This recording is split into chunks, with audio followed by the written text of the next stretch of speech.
Hey, welcome back to Gold Derby. I'm Christopher Rosen. I'm joined by Joyce Ng. It's the greatest day of the year so far for television, I would say. It's the Emmy Is it nominations are though? announced. What do you, I don't know. It's not the greatest day of the year. It's definitely not It's the the best movie of the biggest. year, but maybe for TV so far, especially if you're, one of these shows that were nominated 20 plus times. The Emmy nominations are announced earlier today. Joyce and I are going to talk all about it. Before we start, I'll just run through quickly some brief stats about the nominees. The most nominated shows this year were The Crown and Mandalorian with 24 Shocking. nominations. Incredible.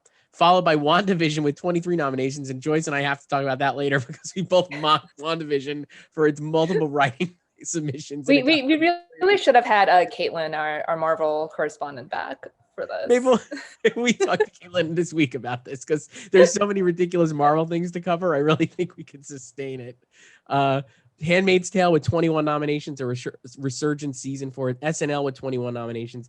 Ted Lasso, the most nominated comedy with 20 nominations. Lovecraft Country, the canceled HBO drama, 18 nominations. Queen's Gambit, 18 nominations. And Mayor of Easttown, 16 nominations. Because of all those HBO nominations that you just heard there, HBO Max had the most total nominations with 130. Netflix was second with 129.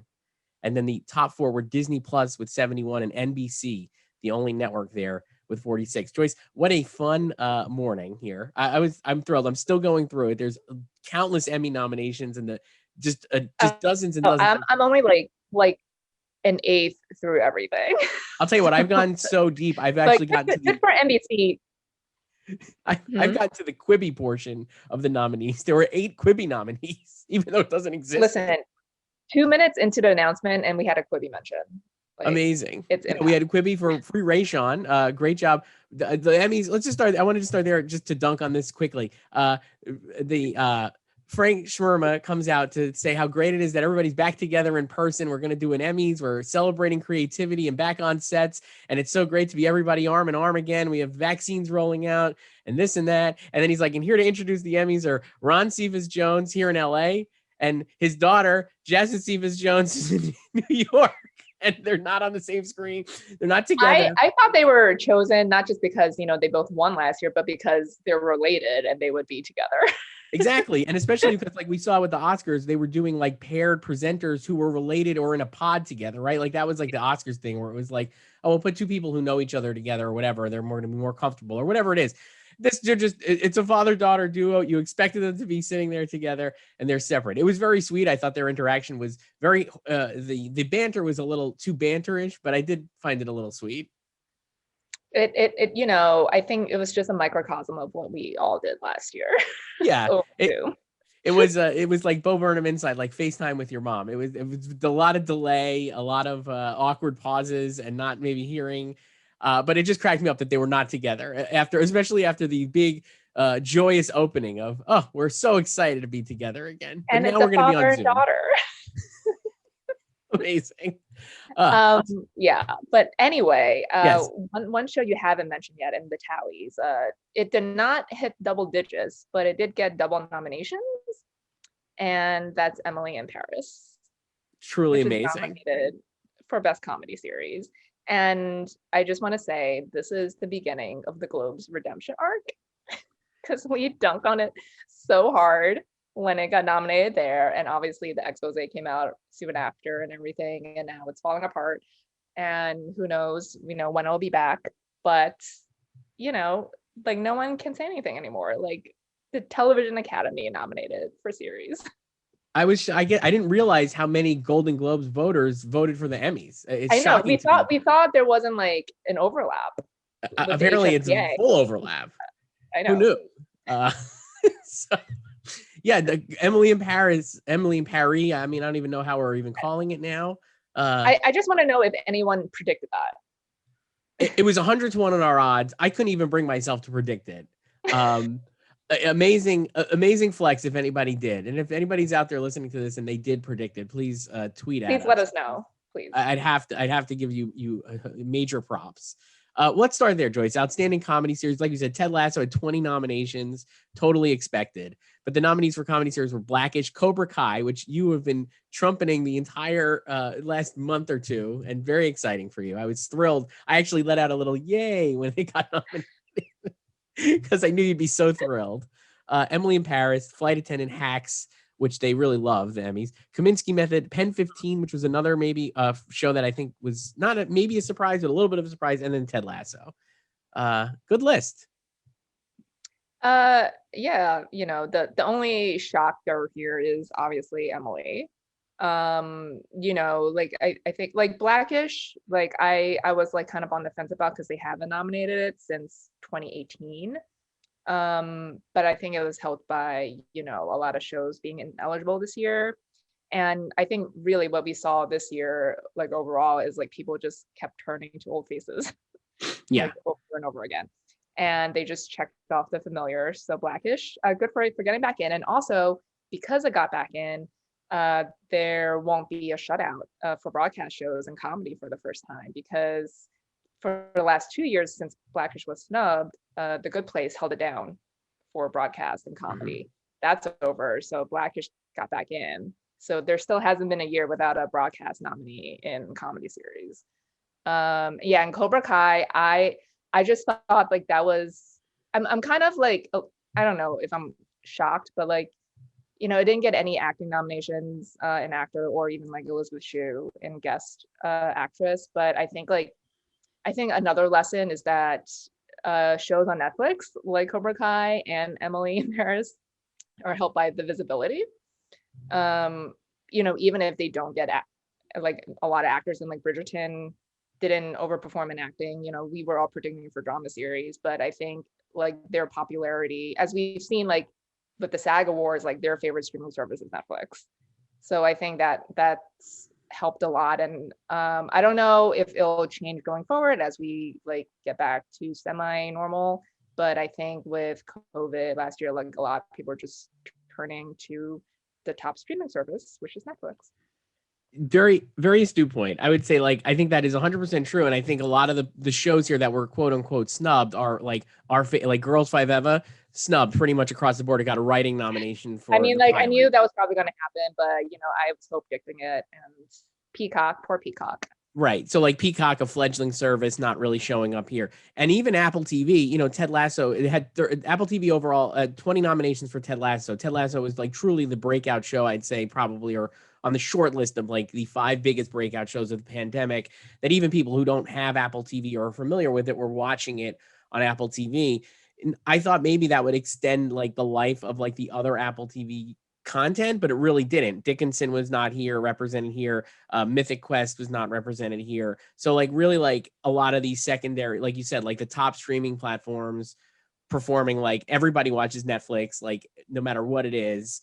And the visibility is so high that it's harder for these smaller streaming platforms with the shows that aren't like a Ted Lasso to break through. And I mean, I think we saw that over and over again.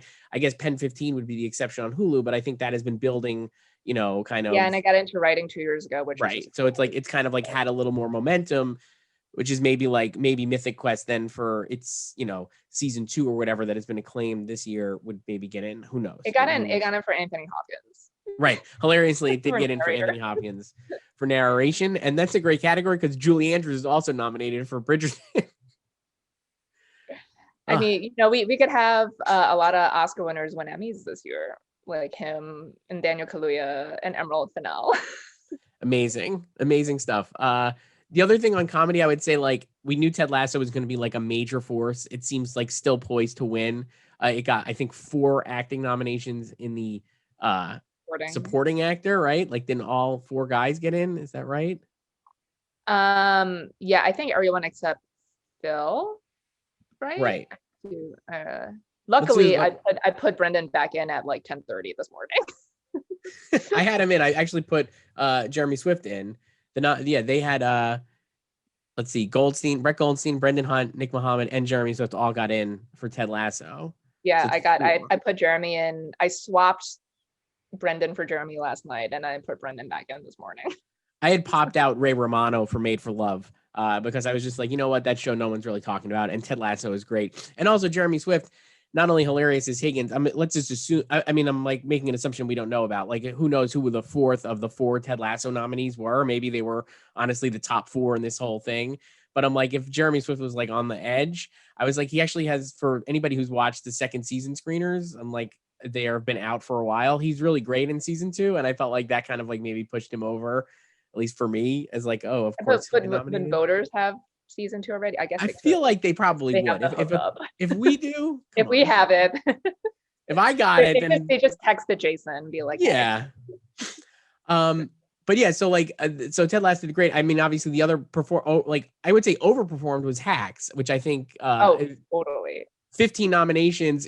Is it possible? I mean, I guess we'll see. Like we said, the second season of Ted Lasso is going to be airing throughout Emmy voting, meaning it'll probably continue that momentum and people be like, I love Ted Lasso. And the early reviews that came out yesterday are all like, it's just as good as season 1, or as good as season 1. You know, it's like it didn't take a step back. But is there a world where Hacks actually pulls an upset, because it got so many nominations, including in comedy supporting actor, Carl Clemens Hopkins, who I did not predict, and I don't think a lot of people predicted at all. Not at all. Like, I thought if it was going to get another supporting nomination, it might be like Caitlin Olsen, right? You know, but good for him. He's great on it. Yeah, it's really funny. Yeah, I'm glad he has most of his scenes are, you know, except when she's away, most of his scenes are with Jean Smart. But he also has his own storyline. Yeah, I moved Hacks to number 2 a couple weeks ago, because I think most people still have like Flight Attendant number 2. I don't know if that's just because they hadn't been updating or they're behind Hacks, but I just felt like there was just a lot of momentum with Hacks. And that was like the same time when I just put Hannah Einbinder in, because I was like, she's not gonna get snubbed. Like, I know people were still wary about that because she's a newcomer, and you know, she's a co-lead, but she's like in supporting. But it was just kind of like, there was so much buzz around Jean Smart, and like they are co-leads, and I feel like if you like Hacks and you're voting for Jean, there's no way you're not gonna check off Hannah as well in supporting. So yeah, and it has 15 nominations. And so I'm wondering, I don't think a lot of people expected that many. It has more than the Flight Attendant. It's like a lot more. Flight Attendant only had 9 nominations. Yeah. I don't think Ted Lasso will lose. But I think that I think Ted is still winning series, but I think Hacks, this just confirms my suspicion that Hacks is too. And I think Hacks could probably maybe be on like Jean, maybe when like writing. I think when writing, and I could actually make the argument for Hannah, because I think you could argue that the Ted Lasso, Hannah Waddingham and Juno Temple could split the vote. And like, if she's like a solid 3, you know, maybe she wins. Because if you look at the comedy supporting actress, let me find that. This is thrilling. You've got Rosie Perez for Flight Attendant. She made it in. Hannah Einbinder, Adie Bryant, Kate McKinnon, and Cecily Strong, all from SNL. Juno Temple and Hannah Waddingham for Ted Lasso. If they're going to say like they're going to be a lot of vote splitting in there, then I think maybe Hannah actually could win. Hannah Einbinder. It's true. Like I think like Hannah Waddingham, I think she just like, she's been like the consensus like standout supporting actress. So I think she's like slightly ahead of Juno. But yeah, if like Juno has some like swell of support, but I think it's more likely that all the Ted guys in supporting actor cancel each other out, because there's no like consensus. Like, that's true. I don't think any of them will win.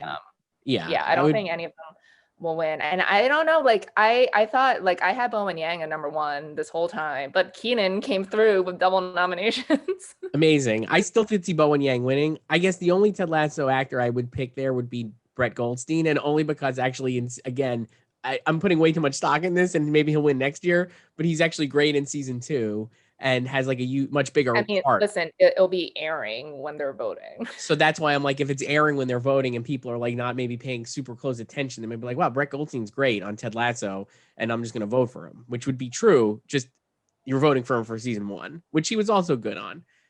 But yeah, I could see Bowen Yang winning for sure. He's the most like sympathetic character out of all of them, which is why I was like kind of wary about like Phil getting in as well. And although I did consider like, what if I just put all 5 Ted Lasso guys in? I mean, why not? Maybe next year, honestly. Yeah. Yeah, I don't know that I'll be really curious to see how Hacks performs because it did I exceedingly think, well. yeah, because in writing, Ted has 2 nominations, right? Yeah. Let's Yeah, see. Ted has 2.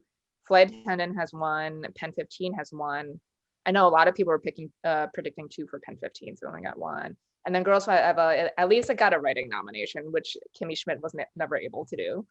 And I mean, like that bodes well, I think, for the future of Girls Five Ever. They renewed it for season 2. Obviously, like this, we're gonna think of it as like a future version of Pen 15, where it's like, oh, it got a writing nomination, then later, people kind of embrace the show a little more, and it gets more buzz, and more people realize what Peacock is or whatever it is. Maybe after the Olympics, I'm sure that's what NBC is hoping, and season 2 it gets more nominations. I mean, it didn't even get any like music nominations. Pretty shocking that it did not get the music nominations. I just want to go, while we're here, let's just go to that category because like I was shocked it didn't get in there.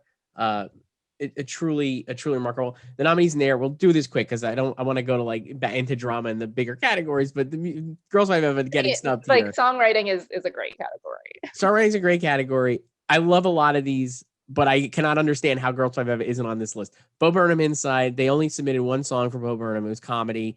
The song rules. Bo Burnham rules. I love that special. Weigh in on this. Hope it wins, honestly. The Boys got a nomination here for Never Truly Vanish. Good for the Boys. This one, I was actually scratching my head because I watched Queen's Gambit twice. I honestly don't even know this one. Queen's Gambit. I don't remember it either, but I know like they've talked about the song, but I have not rewatched it to look for it.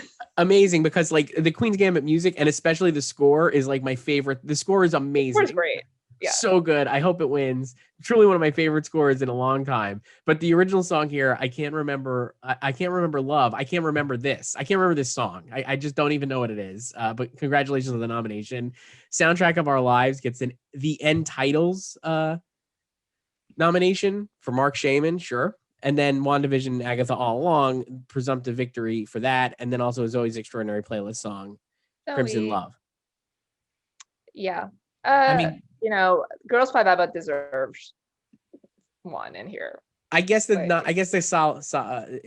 consolation prize is that they'll be famous Five Eva, Joyce. So it's fine.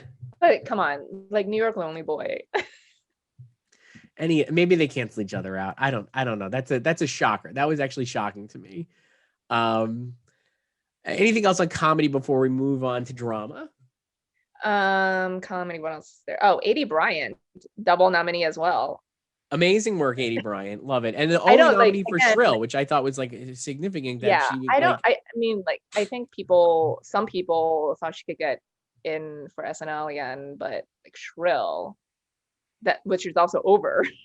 So Shrill's over. I also was kind of honestly surprised she got in for SNL because like I didn't think because she wasn't on it as much this season, and I wondered if she was actually going to get in. I was not surprised by Cecily Strong, and Kate McKinnon, but I was like, oh, maybe like Chloe Fineman gets in here or something, but no, I don't know.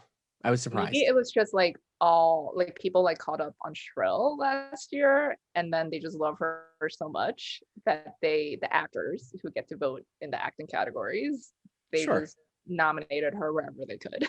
I mean, you know what? I'm not going to argue. A.D. Bryant rules. So, like, good for her to get 2 nominations. It was just a surprise, I guess. That's all. Yeah. But also in lead, a case of just going back to what they already know, like Tracy Ellis Ross, who was nominated last year, which a lot of people were not predicting.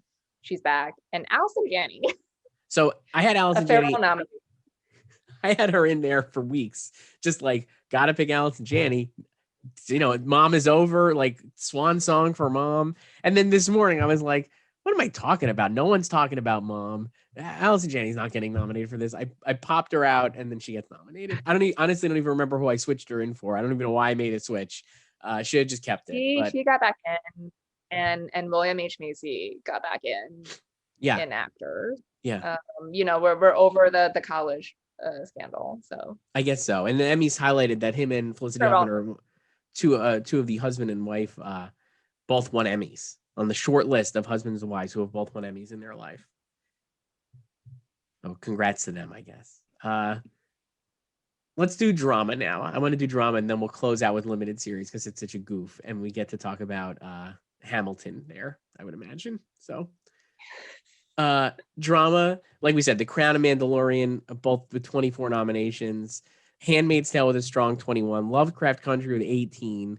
The other nominees here were Bridgerton with 12, Pose with 9, This Is Us with 6, and The Boys with 5. Not a lot of surprises here for the best drama series. No, and I think the 8 drama series nominees were the predicted 8. Yes, as we said a lot in the last episode of this, chalk. They went chalk here, totally chalk. You said chalk. I guess I said chalk a lot. It was me. I'm saying it again, chalk. Yeah, I think the only it was like people were just kind of concerned, rightfully so, about like the last 3 slots between The Boys, which had never been nominated before here, and whether Pose and This Is Us could return. But again, they just went back to what they know. And I also feel like the shows that didn't get in, they were just kind of, maybe too underseen and just not buzzing enough, like in Treatment. Or, well, Falcon Winter Soldier, I think, is seen, but I don't think it's on par with like WandaVision. No. So, yeah. So this 8, and then let's go to supporting, because both supporting categories, like, literally just The Crown and Handmaid's Tale, basically, Meanwhile, especially actress. Yeah, so let's start with actress, supporting actress in a drama series. Gillian Anderson, Helena Bonham Carter, Emerald Fennell. And then Madeline Brewer, Ann Dowd, and Yvonne Strahovski, and Samira Wiley. So that's The Crown, Handmaid's Tale, and then Anjanae Ellis for Lovecraft Country. Good for her. What if like Anjanae Ellis wins? I mean, possible because like we said, she's the only one who's not. Even though like Gillian Anderson makes the most sense. Gillian Anderson definitely makes the most sense, and I'd argue she's a lead, certainly. So I feel like she's got the most meaty part here. The Emerald Fennell nomination, you know what? She's actually good. Oh, I was on that like since she won the Oscar. I was like, she's getting in. I don't know why anyone's not predicting her.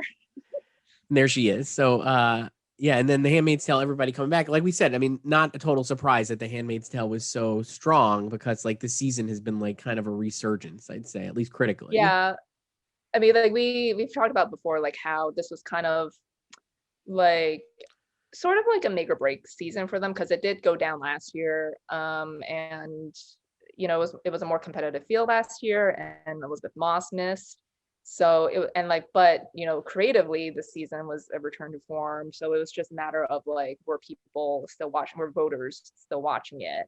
And I think it was also helped by, the lack of other shows, like it's the lack of competition. So again, people were turning back to like what they know, and then they just checked off like literally all the actors except Joseph Fiennes, I think.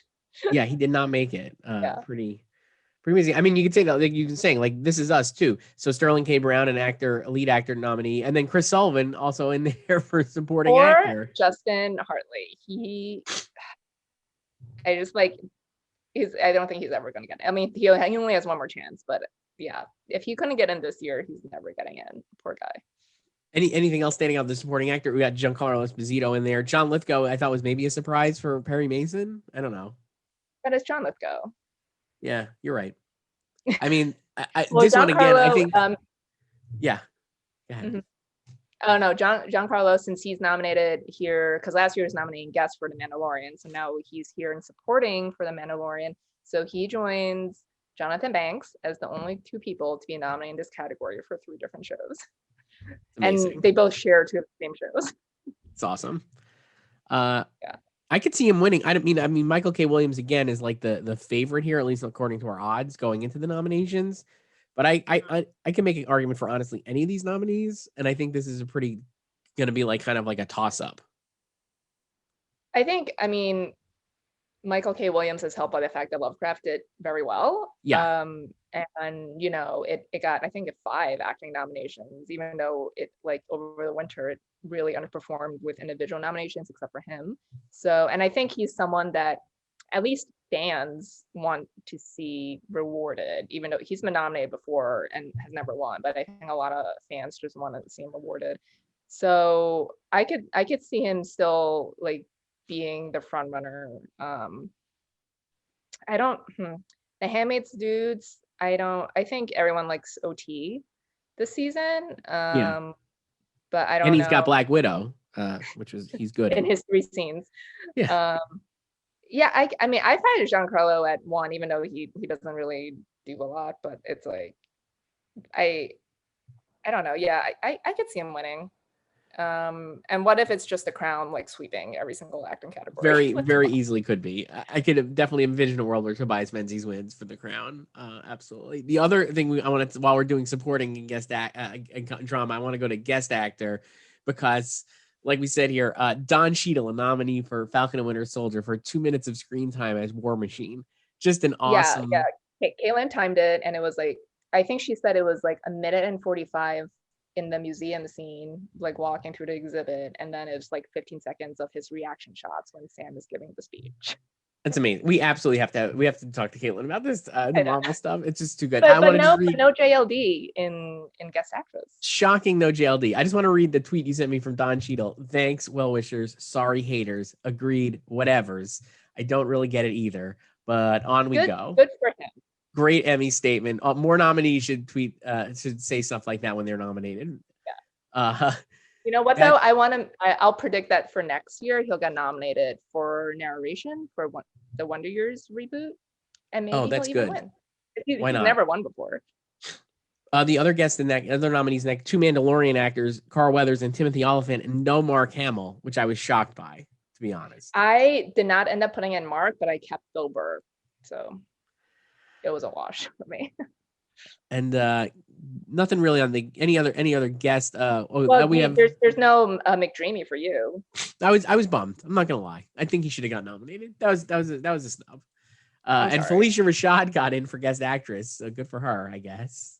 Well, as we mentioned before, voting closed before her tweet.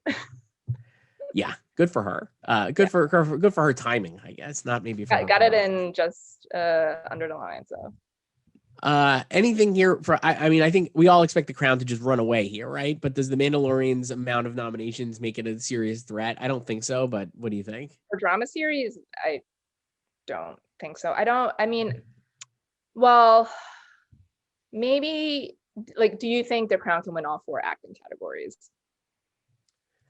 Well, I think it'll win Best Actress and win Best Supporting Actress. And it seems like the other, I could see, I don't know. I'm not convinced Josh O'Connor is going to win Best Actor just because while he's great, I don't know. I don't think he's as much of a slam dunk as like Emma Corrin and Gillian Anderson. And then Best Supporting Actor, I could see Tobias Menzies winning, especially if I don't know what his submission episode is. I don't know if you know, but if it's the finale when he has like a great scene right at the end. It's actually like the last scene of the show with Princess Diana, and it's so good. I was like, if that's his submission, he could win just on that, because it's like the end of the season. It's like the lasting message of the season is delivered by him, and it's like really good. So I think he could win, but I mean, it could sweep all 4. I'm just not convinced Josh O'Connor's gonna win. But then I don't know who would win. I guess Ray J. Sean Page I could see winning, but who knows? I could see. I would right now. I'd say maybe like Billy Porter's in second. Just because Pose made it back in, and MJ Rodriguez got into actress. Yeah. So, and he also like has a lot of baby scenes in the final season. Actress, I can see an argument, a case made for Elizabeth Moss given The Handmaid's Tale's overperformance.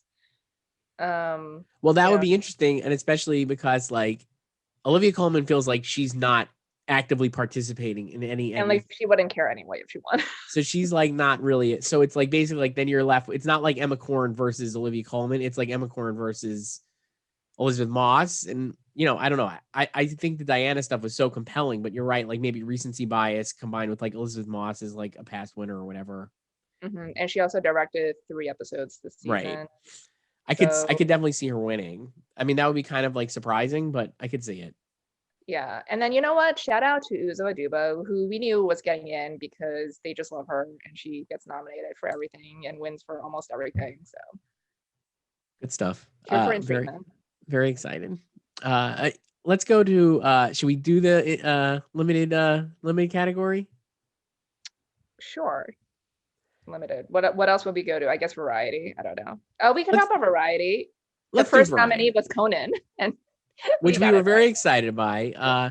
No Seth Meyers nomination, which I just find really shocking.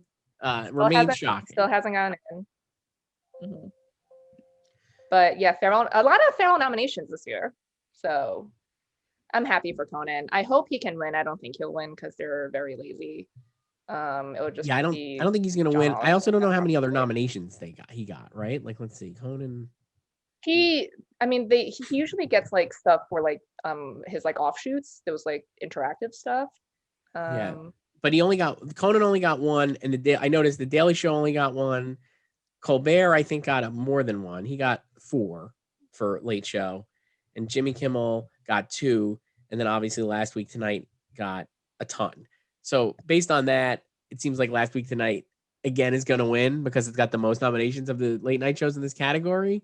Maybe people will just feel nostalgic for Conan and vote for him. I mean, that would be great. Love Conan. It would be so nice, but I just don't think anything's going to be Last Week Tonight. I would have made the case for The Daily Show, but without a writing nomination, which is pretty shocking, especially because the show is so well written and really did get into writing for What's Variety? that? I didn't have what got into writing for Let me Variety? look here. Hang on. I have not looked at that at all. We're going to do this live. We're doing it live.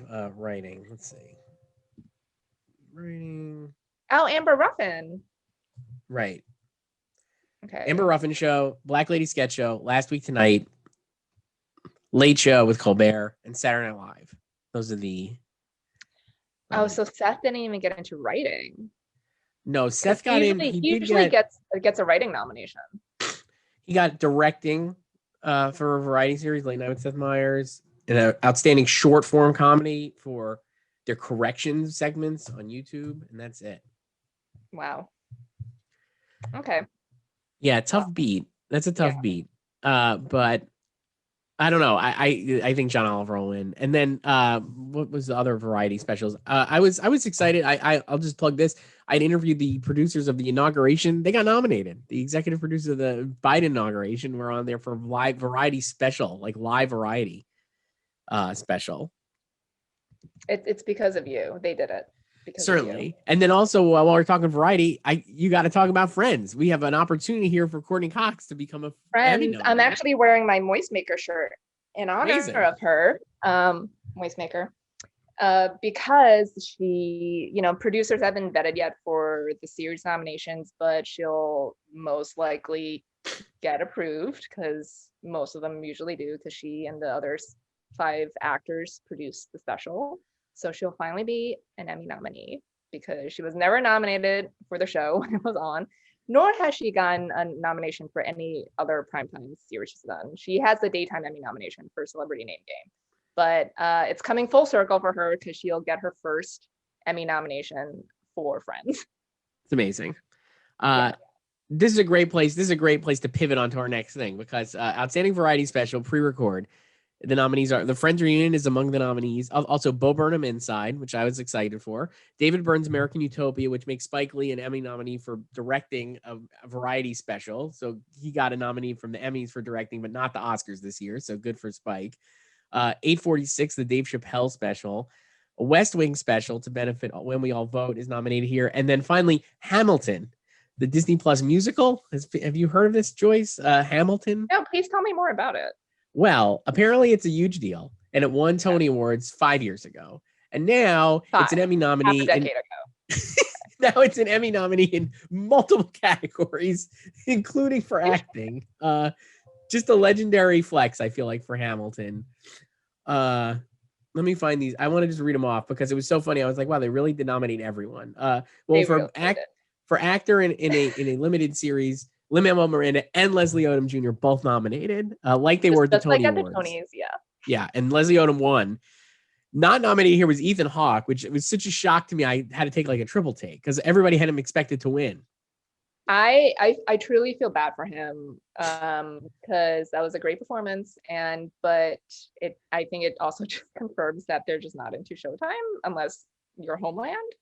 Yeah, it's true. Showtime did not really rate that well, I'd say. Yeah, like it didn't. I think a lot of people are also predicting Jeff Daniels and Bryan Cranston, which I never really believed because they weren't that strong anyway over the winter.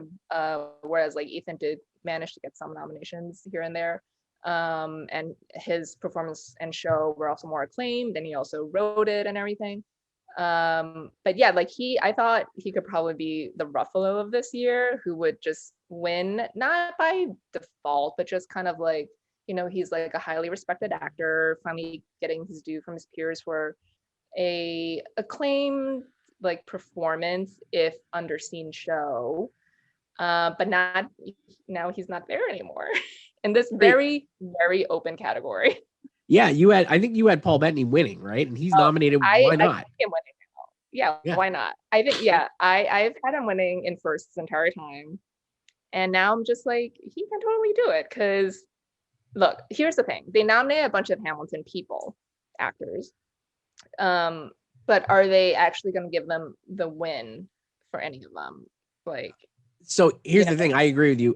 I don't think Leslie Odom would win an Emmy for this. And he obviously is the best performance. But I feel like because Lynn is the bigger name, like it would be like, well, I'm going to give it to Lynn. But I don't think Lynn's going to win either for this. So then you're left with like Hugh Grant, Paul Bettany, and Ewan McGregor, the other nominees here. Yeah, I would pick Hugh Grant, but I think Paul Bettany has a good You shot. were such a Grant stan.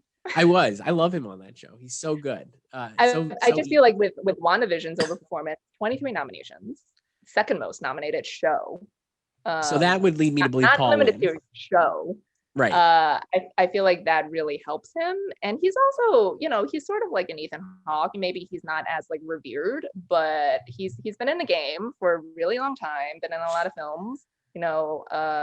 Oscar winners.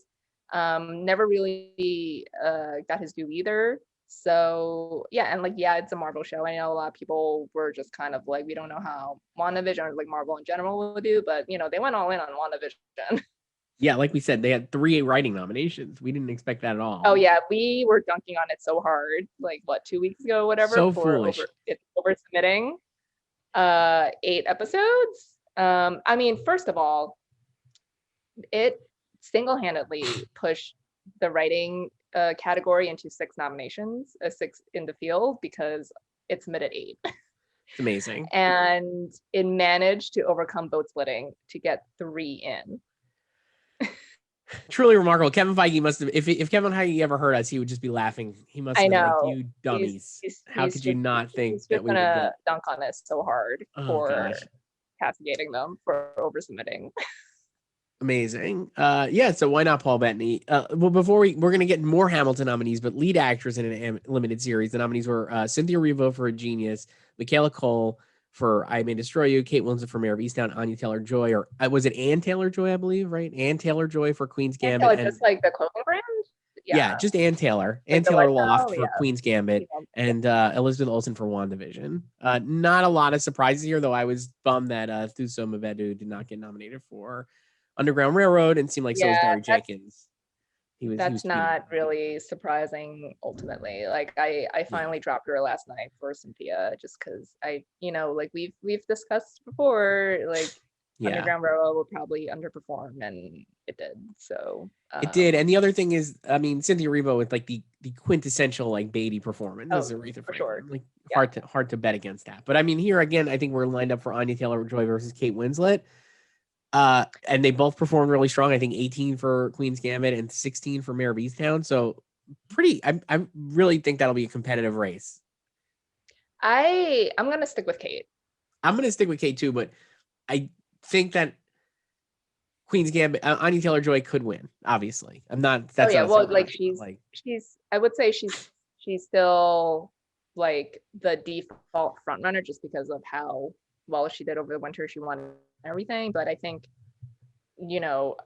I think like Mayor, I don't know, I wouldn't say it like overperformed, but it still did very well for that type of like a contemporary non-flashy show, like 16 nominations, and Queen's kind of it didn't really, I guess you can't say it underperformed because it still got nominations in those 2 categories, but it didn't get in Mario Heller or Bill Camp. It got in 2 different actors. Pretty wild, right? That was a shock, honestly. Yeah, no Mario Heller, who was pretty much like running right behind Kathryn Hahn for Best Supporting Actress in the limited series in our odds, but not there because the nominees there were Renee Elise Goldsberry for Hamilton, Philippa Sue for Hamilton, Julianne Nicholson for Queen Mayor of Easttown, Jean Smart for Mayor of Easttown, Moses Ingram for Queen's Gambit, and Catherine Hahn.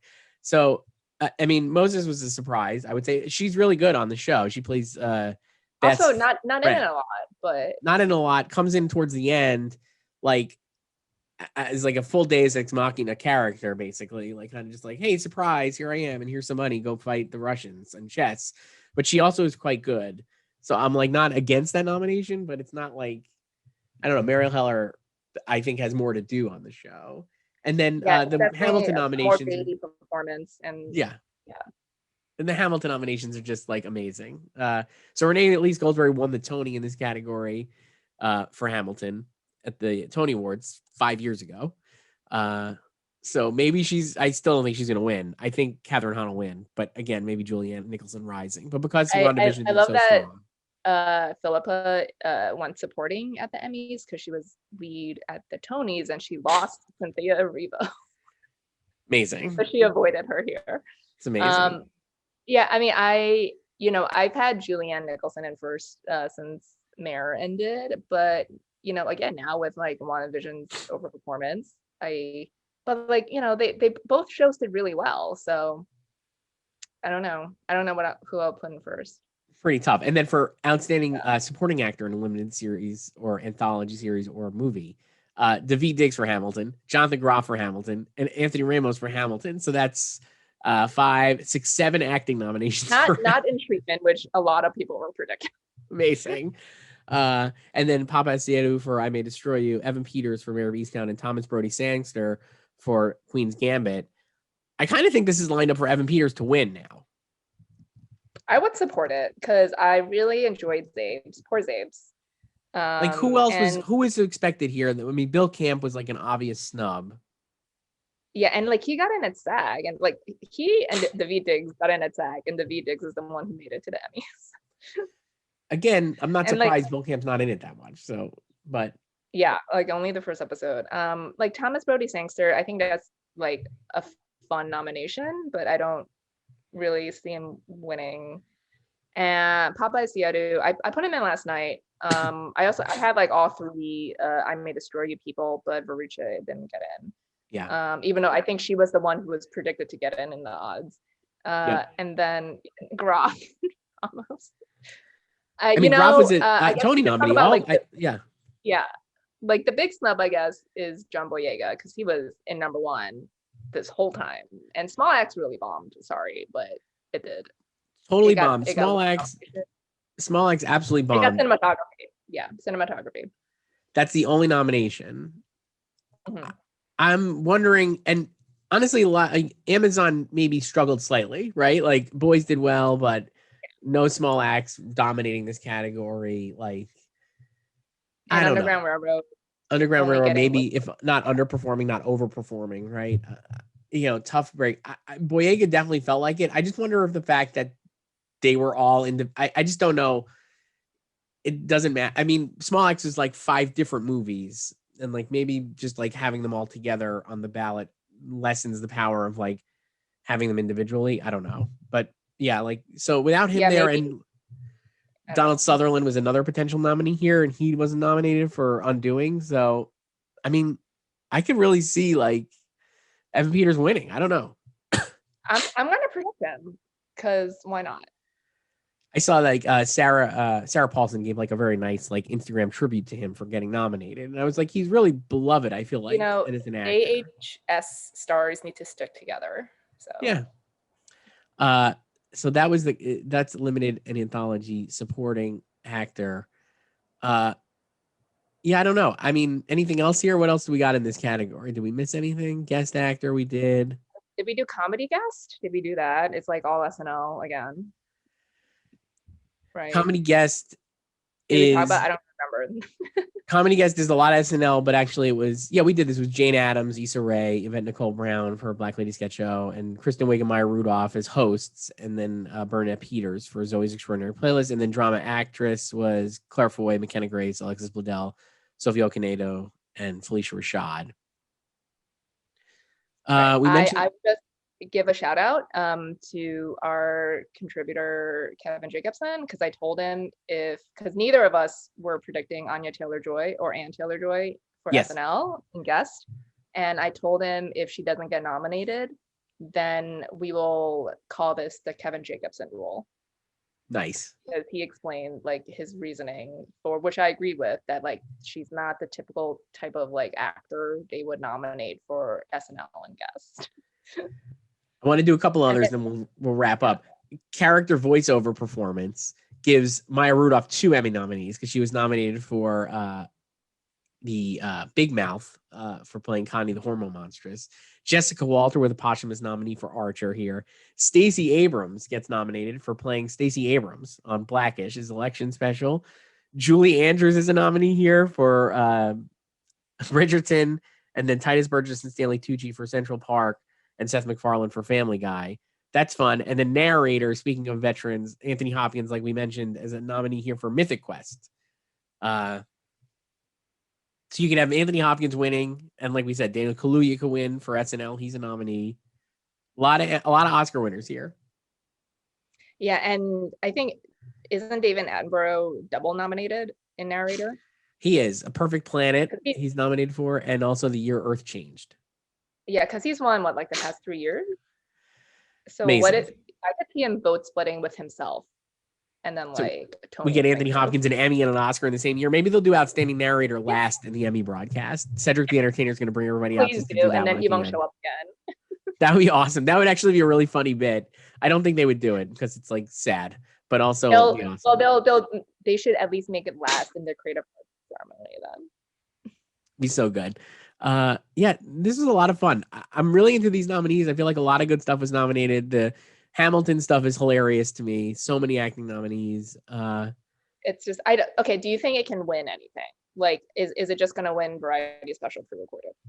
I think it'll win Variety Special pre-recorded, and I think it'd win like some below the line stuff. I don't think any of those actors can win though. I would be really surprised. I guess if there was any category where an actor could win, it would be that supporting actor one. If Evan Peters isn't that strong, because it's not a strong category, I would argue. And then maybe like David does win because like he's got the showy his role, and obviously he won the Tony for it.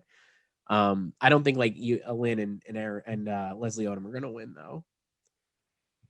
Yeah, I think like their acting nomination sort of reminds me of like posthumous nominations, where a lot of people think like, oh, remember like Carrie Fisher got nominated after she died, and a lot of people predicting her, and it's like they tend to like nominate these people, but very rarely do they actually end up winning, and I could kind of see that with like Hamilton, and maybe now like since a lot of people are like dragging them for, I don't know if they actually feel guilty, but like there a lot of people are just like, what the hell, like you nominated Hamilton, so I could see them being like, oh crap, like I can't vote for them to win. I think it's interesting that like it feels like a double like whammy, because not only is it like years after the show, obviously, and they all left, but it's also the performances are 5 years old, like literally 5 years old. The performances are literally 5 years old, and the movie is literally a year old. Like that's the other thing that's funny, is that I know it's eligible, obviously, but like it came out last year.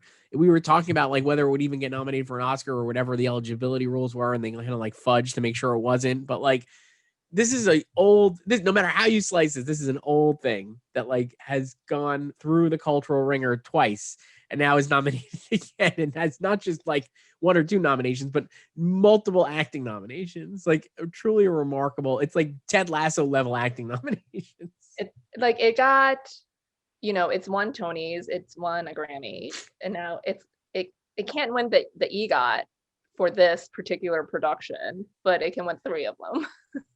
Yeah, it could win and how would you say it? It can win an Emmy. So, yeah, if it wins. So yeah, but again, it's like they're just going back to the familiar, because I thought like Hamilton with acting, it would either just like explode, which it did, or they would like completely ignore it, but it exploded.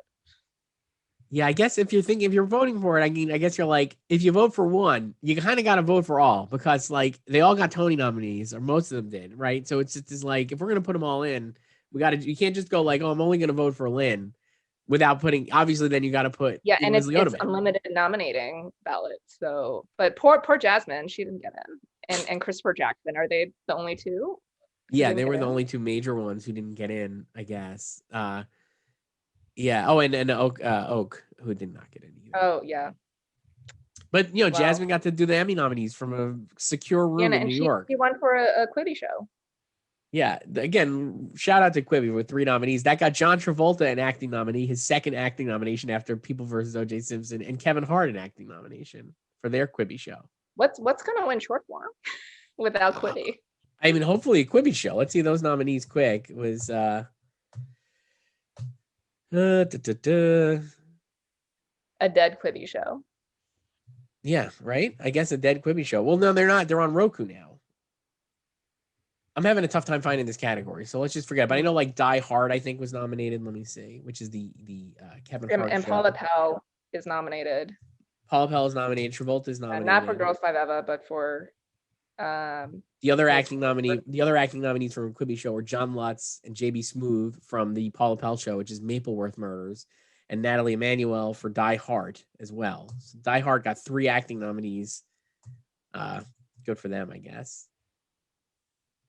Die Hard domination incoming. I guess so. I mean, good for them. I don't know. I guess that's coming to Roku TV, right? Or Roku channel. Good for them. I have no idea. Joyce, this is fun. Let's get Caitlin up in here and do Marvel stuff because there's just too much. It was too much fun. I don't think any of us expected WandaVision to do this well. No. I think that bodes really well. I guess I would argue it bodes really well for Loki. I think they're going to be able to keep Loki around because, I think Grant, man, he better not be in the finale tomorrow. Because I think Loki is really good, and I think it's better than WandaVision. I think people are going to remember it. So let's leave it at that, and we'll maybe we'll reconvene in the next 2 months. Obviously, yeah, we can also. Yeah, we'll talk to Caitlin after the Loki finale. That'll be good. All right. Okay. Bye, Joyce. Bye.